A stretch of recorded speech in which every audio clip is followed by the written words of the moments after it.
Geçirmiyor. Şu an yapılan ödeme bir cam ve bir çerçeve bedeli için 135 lira ödeme yapılıyor.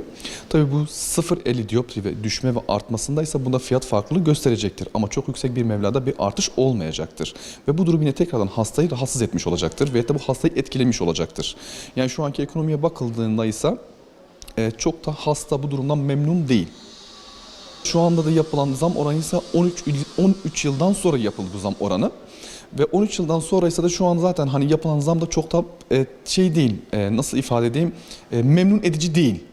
Ve bu durumdan da biz de memnun değiliz. Ve biz bu durumda nasıl yardımcı olmalarını isteriz diye soracak olursanız da bu fiyatların biraz daha artmasını isteriz. Şu an bir cam ve bir çerçeve bedeli ise yapılması 135 lira ve şu an minimum bir çerçevenin fiyatı en düşükten konuşursam 200 ve 300 liradan başlıyor fiyat aralıkları.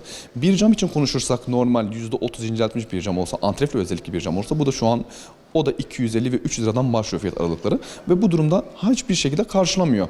Ben 600 liradan 135 lirasını düşersem zaten bu durumda sadece hastanın cebinden çıkacak olan 470 lira bir fark ödemiş olacak bu hasta tekrardan. Hasta için yine tekrardan az bir maliyet yansımış oluyor ve bu süreçte 3 yılda bir ödeniyor.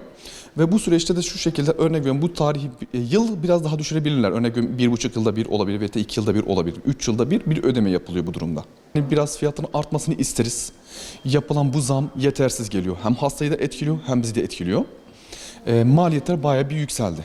15 yıl aradan sonra zamın yapılması pek bir etken olmadı bizim için. Hem hasta için hem bizim için de.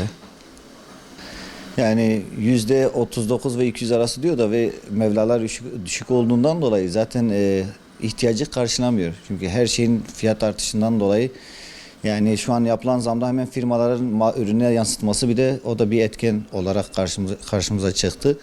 Devletin şu an en fazla ödediği 50 TL civarında bir ödemesi var. Eğer bu yürürlüğe giren yeni fiyatların herhalde ortalama 100-150 civarında olacağını ve o da yani pek büyük bir etken olmayacağını öngörüyoruz. SSK'nın gözlük ödemesi 6 ayda bir güncellenirse hem hasta rahatlar hem gözlüksel olarak rahatlığa kavuşuruz. Ve bu şekilde hastanın herhangi cebinde bir gözlük ödemesi çıkmaz.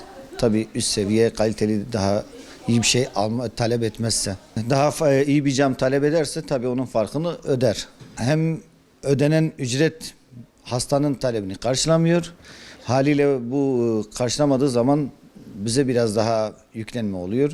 O da yani bizlik bir şey değil. SSK ne veriyorsa biz onu size dile getirmek zorundayız. Öyle gelen çok müşterim oldu.